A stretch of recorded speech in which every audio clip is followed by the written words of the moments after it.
Tyrese Maxey, VJ Edgecombe, Jaylen Brown, Joel Embiid, and arguably the greatest basketball player we've ever seen, LeBron James. I'm not talking about 2K. That's the Philadelphia 76ers, and the rest of the league should be terrified. The 76ers just went from favorites to virtually guarantees. On paper, this team looks unfair, but that's exactly why one question matters. Can they actually make it work? Even though LeBron is entering year 24, we're still talking about someone who averaged 21 a night, 6 rebounds, and 7 assists as the third option last season, when most players his age are long retired.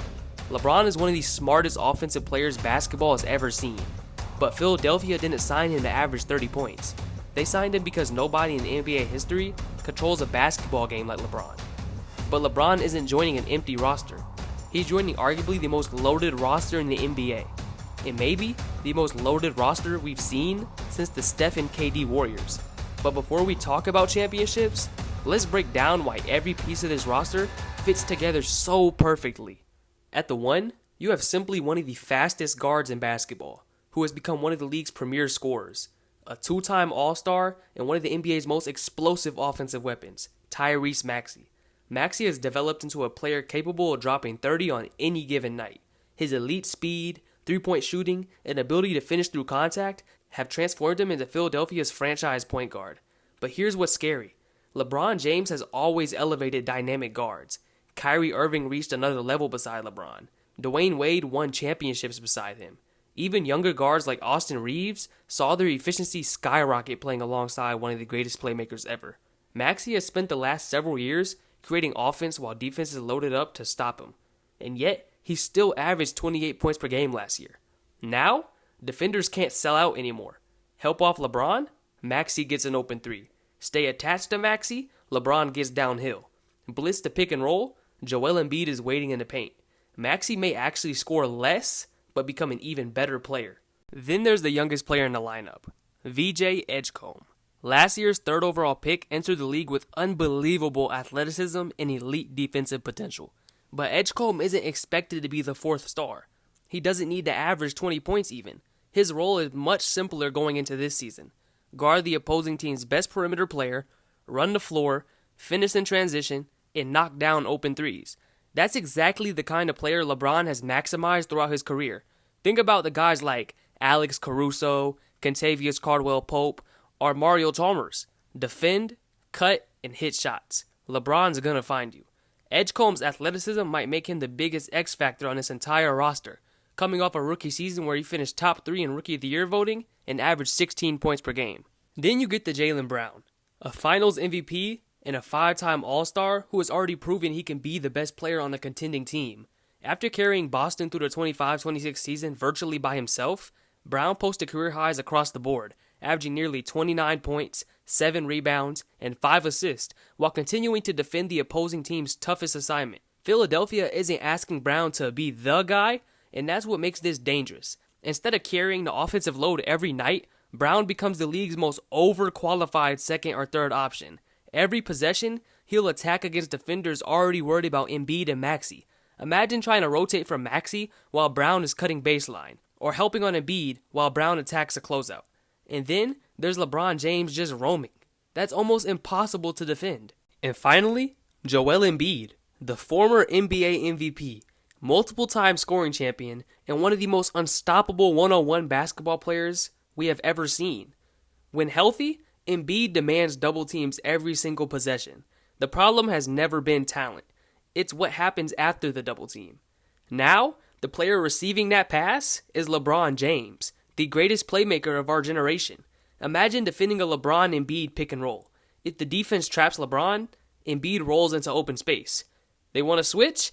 Embiid destroys the smaller defender. Stay home? LeBron gets downhill. Double Embiid? Maxey and Brown are standing on the perimeter. Every defensive choice is wrong. That's what championship offensives look like.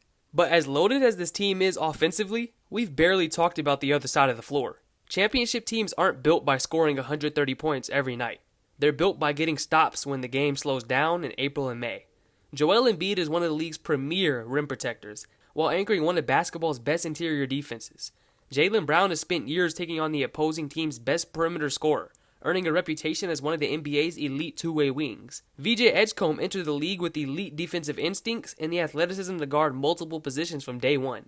Even LeBron, despite being 41 years old, remains one of the smartest defenders in basketball. He may not chase every loose ball in January, but when the playoffs arrive, his communication, anticipation, and ability to read offenses are still second to none.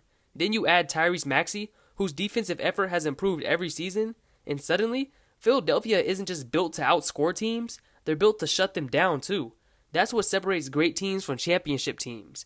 They don't just have answers offensively, they have answers everywhere. But as scary as the starting lineup is, the real reason his team might separate itself from everyone else is what happens when the starters check out the game. When starters sit, most contenders take a step back, but Philadelphia won't. It starts with Anthony Simons, a player who's averaged over 20 points per game in multiple NBA seasons, and has proven he can carry an offense when needed.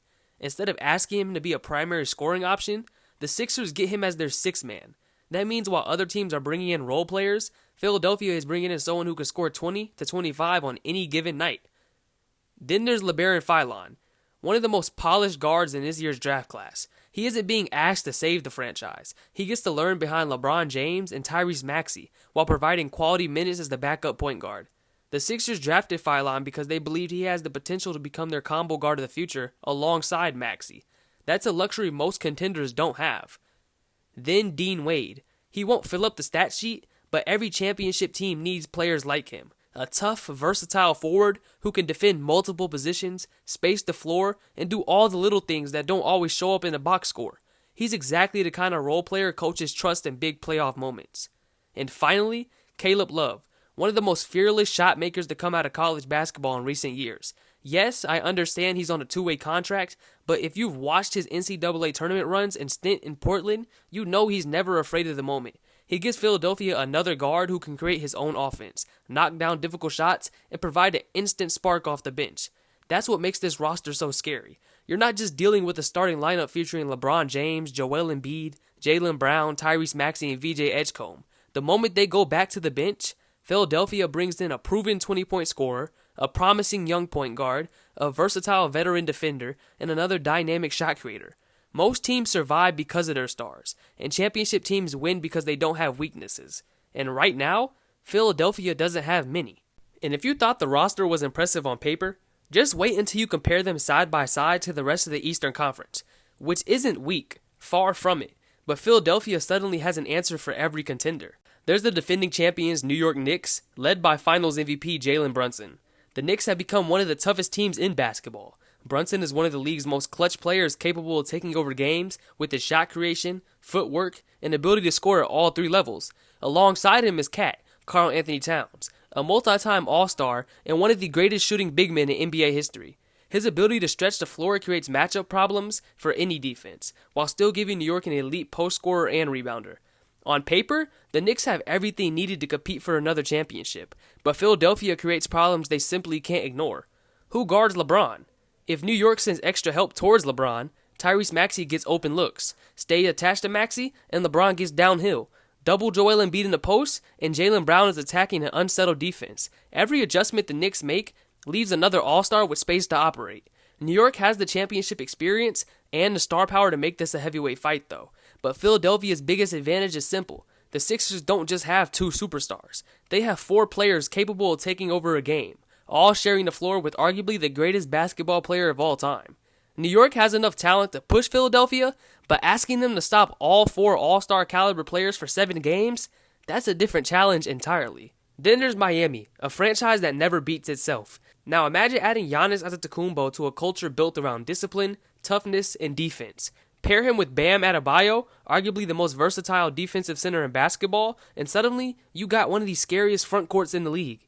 Giannis attacks the rim like nobody else. Bam can switch on the guards, protect the paint, and facilitate the offense. Against most teams, that's a nightmare. But Philadelphia can actually match that size. Joel Embiid can battle Bam and Giannis inside. Jaylen Brown and VJ Edgecombe can spend possessions on Giannis. And when things get tight late in games, there's still LeBron James, one of the greatest decision makers in NBA history.